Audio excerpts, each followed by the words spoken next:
오늘은 이 본문 말씀을 통해서 예수님의 이름으로 이런 제목으로 말씀을 나누겠어요. 예수님께서 마지막 세상을 떠나기 전에 제자들에게 기도에 대해서 말씀을 해주십니다. 너가 나를 믿어라. 내 말을 못 믿겠으면 내가 행하는 일을 보고 나를 믿어라. 그러면서 너가 나를 믿으면 내가 한 일을 너희도 할 것이고 내가 한 일보다 큰 일도 너희가 할 것이다. 이렇게 말해요.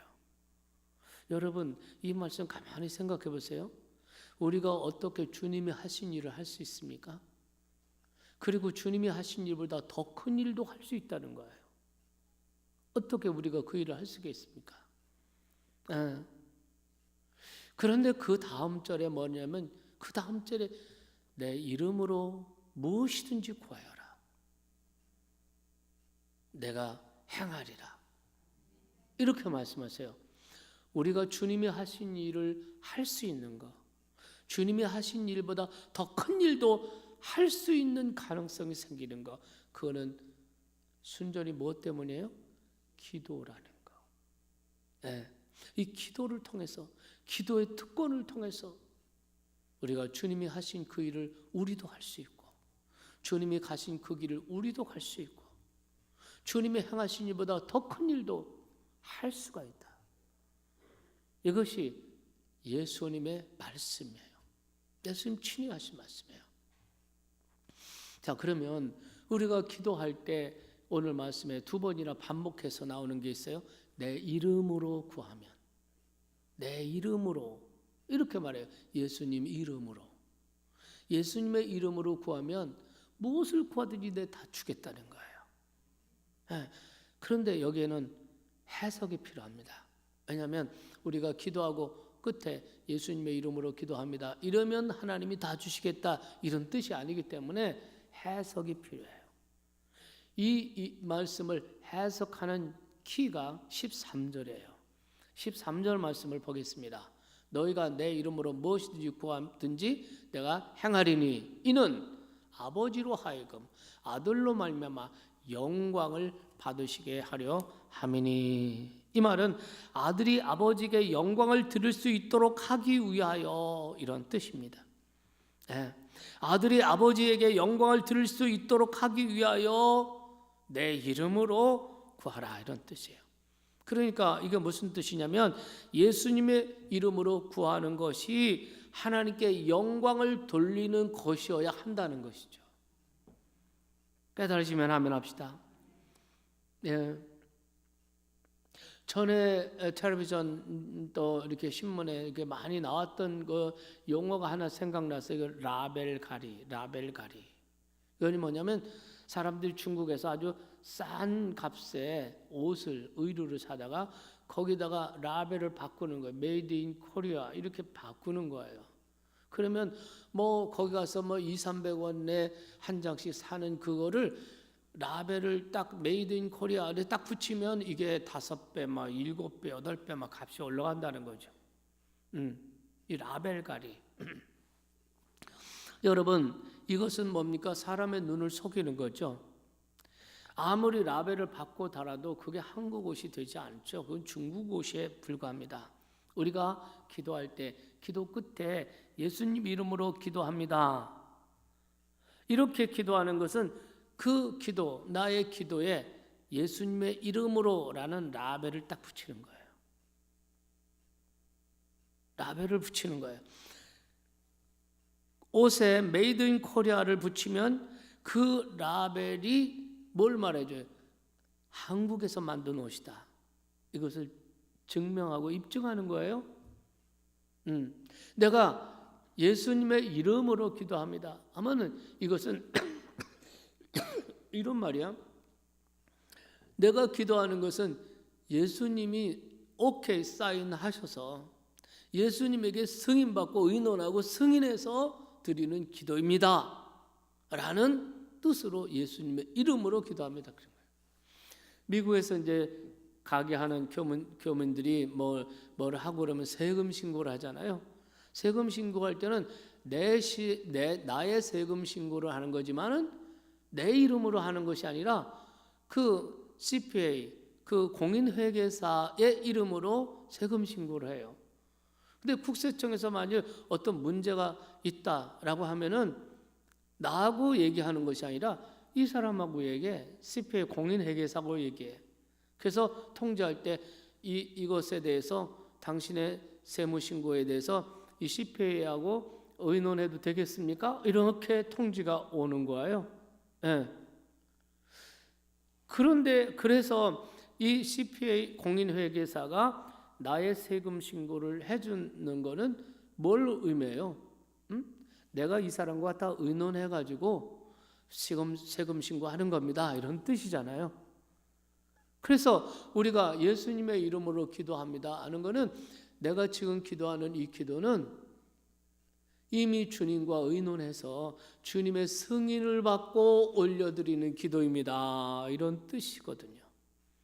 그게 예수님의 이름으로 기도합니다. 이런 뜻이에요. 다 같이 아멘. 그러므로 우리가 능력 있는 기도 생활을 하기 위해서는 여러분의 기도 내용을 철저하게 검토해 볼 필요가 있어요. 내가 이렇게 기도하는 것이 하나님께 영광을 돌리는 일인지, 하나님을 기쁘게 하는 내용인지 그 내용을 점검해야 돼요. 이미 주님과 의논하고 주님과 점검했습니다. 하나님께 영광을 돌리는 일입니다. 주님이 오케이 하셨습니다. 그럴 때 예수님의 이름으로 기도합니다. 이렇게 하라는 거죠. 만일 주님과 의논도 안 했어. 내 멋대로 기도하고 내가 원하는 대로 이기적인 기도, 그저 내가 원하는 대로 주님과 깊이 의논하지 않고 드리는 기도인데 마지막에 가서 예수님의 이름으로 기도합니다. 이렇게 하면 이거는 라벨을 바꿔 다른 거야. 가짜 라벨을 다른 거야. 이런 기도는 능력 없는 기도예요. 그렇기 때문에 우리가 중요한 게 뭐예요? 우리의 기도의 내용을 철저하게 검토해 봐요. 하나님이 기뻐하시는 기도인가? 이 기도를 통해서 하늘 아버지께서 영광을 받으시고 하늘 아버지께에게 유익함이 되고 그러겠는가 하는 것을 점검해 볼 필요가 있습니다.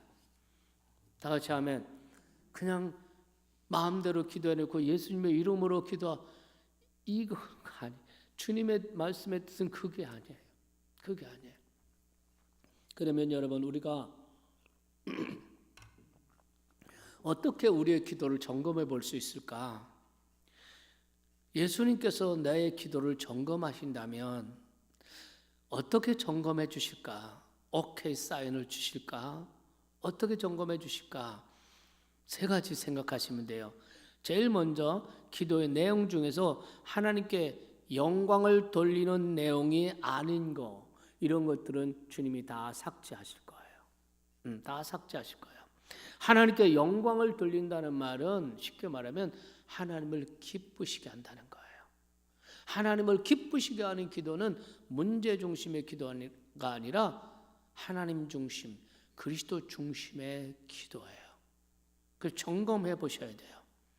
다 같이 하면 우리의 기도 속에 하나님의 뜻이 선명하게 드러나 있는지, 우리의 기도 속에 하나님의 위대하심, 하나님의 권세, 능력이 높여지고 드러나 있는지 이거 점검해 봐야 돼요.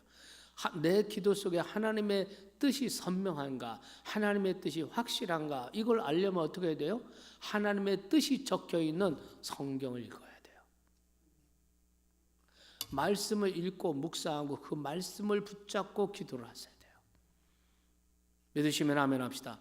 성경 덮어놓고 하는 기도는 기복적이고 위험한 기도예요. 성경은 열심히 읽는데 기도가 없으면 이거는 메마른 지식에 불과해요. 이 말씀 위에 기도라고 하는 비가 내려야 돼. 그래 이 말씀이 열매가 맺고 싹이 나고 열매가 맺어요. 믿으시면 아멘 합시다. 두 번째로는 예수님은 우리의 이기적인 기도, 자기중심적 기도, 이런 것을 원하지 않으세요. 우리는 기도할 때 항상 자기중심적으로 기도할 때가 많아요. 한 번은 링컨이 기도의 사람 아닙니까? 남군과 북군이 전쟁하고 있는데 남군들도 하나님 믿는 사람들이에요. 자기가 이끌고 있는 북군들도 하나님 믿는 사람들이에요. 그런데 여러분, 남군들은 남군이 이기게 해달라고, 하나님이시여 남군이 이기고 저 링컨 너희 군대를 북군을 물리치게 해주십시오. 북군은 또 남군을 물리치고 승리하게 해주십시오. 이렇게 기도해요. 그러면 하나님이 또 누구의 기도를 들어? 똑같은 하나님의 자녀인데 누구의 기도를 들어? 응? 이게 뭐냐면 남군은 남군대로 남군 중심의, 북군은 북군대로 북군 중심의 기도, 자기 중심의 기도. 내 기도 가운데 자기 중심의 기도, 이기적인 기도, 자기 목적을 이루기 위해서 하는 기도라면 주님이 싫어하세요. 싫어하시는 기도이기 때문에 당연히 삭제하실 겁니다. 기도는 나의 뜻을 이루는 것이 아니라 나를 향한 하나님의 뜻을 이루는 것이어야 합니다. 기도는 나의 뜻을 이루는 것이 아니라 나를 향한 하나님의 뜻을 이룬다. 시작. 기도는 나의 뜻을 이루는 것이 아니라 나를 향한 하나님의 뜻을 이루는 것이다. 아멘. 세 번째, 예수님은 자기 희생이나 포기가 없는 기도를 좋아하지 않으세요. 왜냐하면 하나님의 뜻을 이루기 위해서는 반드시 희생이라는 게 필요해요. 아무 희생도 안 하고 하나님의 뜻을 이루어 주십시오, 안 돼요. 하나님은 교회가 부흥하고 하나님은 영혼들이 구원받기를 바라요. 그래서 하나님께 기도해, 우리 교회 부흥하게 해주세요. 구원의 숫자가 날마다 늘어나게 해주세요. 빈 자리가 없게 해주세요. 이 기도예요. 근데 거기에는 희생이 필요한 거예요. 내가 나가서 낙심되어 있는 성도들 찾아 신방하고 그들을 위해서 기도하고 나가서 복음을 전하고 사람들을 데려오고, 아멘, 이런 것이 있어야 그 기도가 하나님께서 들어주시는 기도가 되는 거지.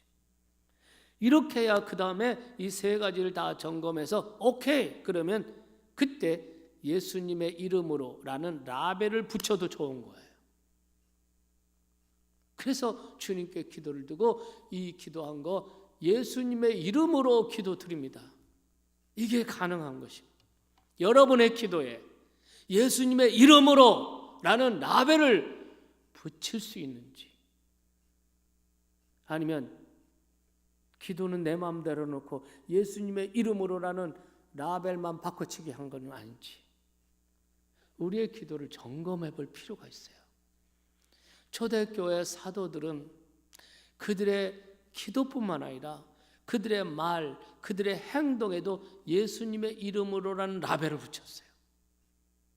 베드로와 요한이 기도 시간에 성전에 기도하러 올라가는데 그 문 앞에 나면서부터 앉은 뱅인 이 남자가 아주 차량맞게 불쌍하게 돈을 구걸을 하는 거예요. 베드로 요한은 이 사람을 봤을 때, 이 남자를 보고 주님이 이 남자를 보셨다면 불쌍히 여겼을 것이다. 주님께서 이 남자가 손 벌리는 이 모습을 보면은 돈을 준 것이 아니라 아마도 이 남자의 손을 붙들고 일으켜 세워주셨을 것이다. 믿습니까? 그런 심정으로 나는 너에게 은도 없고 금도 없지만 내게 있는 것으로 내게 주느니 나사렛 예수님 이름으로 일어나 걸어라, 이렇게 세워주셨어요. 저는 이 말씀을 통해서 초대교회 초기 사도들은 말에도 예수님의 이름 라벨이 붙여있고 그들의 행동에도 예수님의 이름이 붙어있고 그들의 사역에도 예수님의 이름으로는 라벨을 붙여있대. 예수님의 이름으로. 우리는 뭘 하든지 말로만 예수님의 이름으로 했는데 왜 나한테 칭찬이 안 오고, 예수님의 이름으로 했는데 아무런 이득이 없다고 왜 시험이 드는 겁니까? 예수님의 이름으로 했는데 그랬다고 하면서 왜 그러는 것입니까? 그거는 자기를 위해서 일해놓고 예수님 이름으로라는 라벨을 붙여놓은 거야.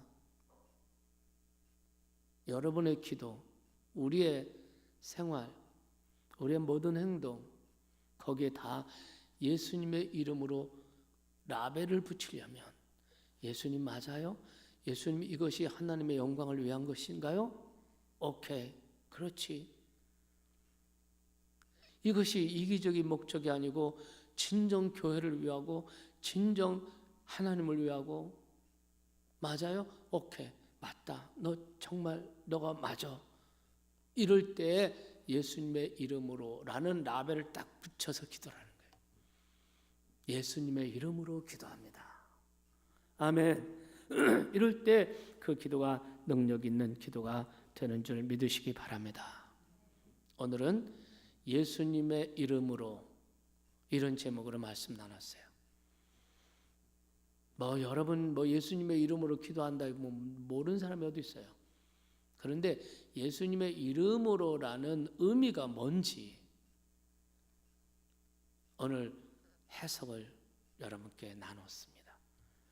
여러분의 기도가 더 성숙해지길 바랍니다.